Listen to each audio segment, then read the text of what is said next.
Alors, bonjour à vous, chers fidèles abonnés. Je suis très content de vous avoir encore aujourd'hui. Bienvenue dans cette énième vidéo où on va parler d'un sujet exceptionnel. On va parler de quelque chose de magnifique qui pour beaucoup d'agripreneurs, pour beaucoup d'agriculteurs ont tendance à négliger. Mais c'est un sujet très important. Savez-vous que beaucoup d'agriculteurs perdent leur campagne, perdent leur culture parce qu'au préalable, des diagnostics n'ont pas été faits au départ. Au préalable, ils n'ont pas mieux analysé leur projet. Tout ceci à cause des petits éléments qu'ils ont parfois négligés. J'aime souvent tendance à dire que les experts coûtent cher, mais les vauriens coûtent encore 4 fois plus cher. Alors aujourd'hui, je tiens à faire de toi un expert dans ton élément, un expert dans le domaine agricole. De plus en plus tu nous suis, de plus en plus tu te rapproches de cette expertise-là que tu recherches tant. Alors aujourd'hui, comme je disais dans cette vidéo, je me répète encore, on va parler d'un instrument magnifique qui est le pH mètre.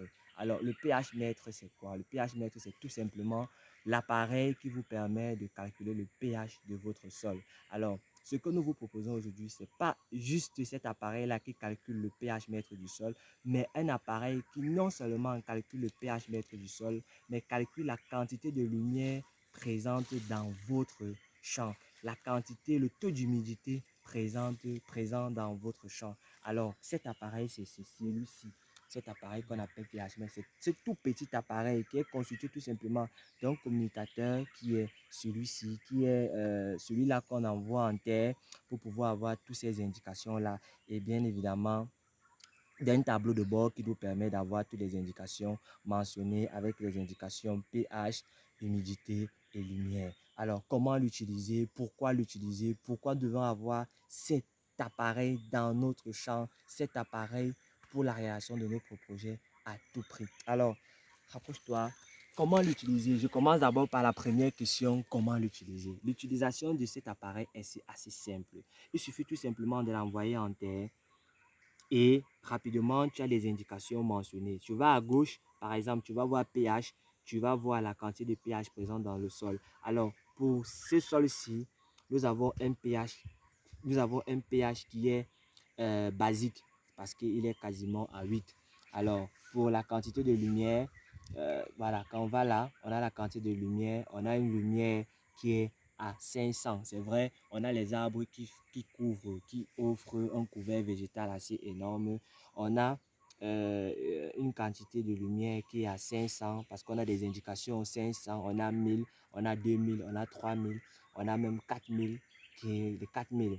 Et alors, quand on va encore beaucoup plus loin avec le taux d'humidité, quand on calcule, tac, on a des indications qui sont là. On a 1000.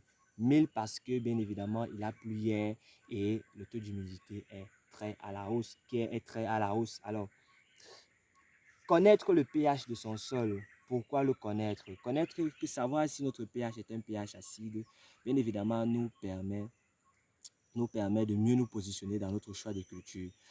Il y a des cultures qui acceptent les sols acides. Je peux prendre le cas ici, par exemple, de la culture de l'ananas qui adore les sols qui sont acides. Je peux prendre aussi d'autres cultures.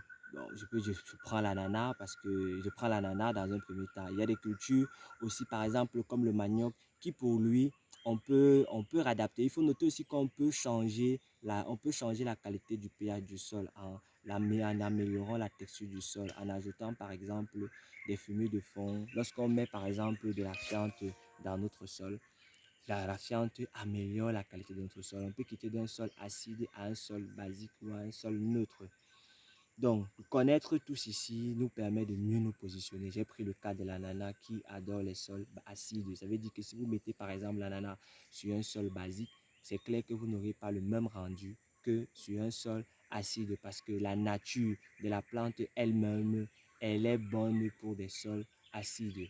Il y a des sols, par exemple, qui ont besoin de sols très riches, par exemple, comme la tomate, comme des piments, comme le plantain, qui ont besoin de sols assez riches en éléments fertilisants. Et il faut noter que les sols acides sont réputés pour leur manque d'éléments fertilisants. Donc, connaître déjà tout ça. Si tu vois déjà que ton sol est acide, automatiquement, tu sais que tu as en face de toi un sol pauvre en éléments fertilisants. Et il est important pour toi de l'améliorer.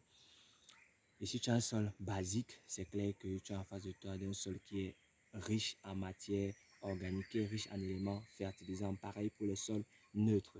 Alors, quand tu as le taux d'humidité autour de ta plante, par exemple, si tu as mis les gens en champ et qu'ils te disent qu'ils arrosent, par exemple, et que tu veux calculer le taux d'humidité présente dans ton sol, sur ta plante, lorsqu'on a terminé d'arroser, tu mesures, tu vois si, parce qu'un sol aussi trop humide apporte beaucoup de maladies. Je prends le cas, par exemple, de la culture de la tomate qui n'aime pas les sols, qui n'aime pas qui n'aime pas être très très humide. Donc, je prends ce cas-là parce que lorsque le sol est trop humide, ça apporte beaucoup de maladies. Donc, en calculant le taux d'humidité, vous savez exactement ce que la plante a besoin et vous saurez la quantité d'eau nécessaire pour que la plante puisse bien se développer.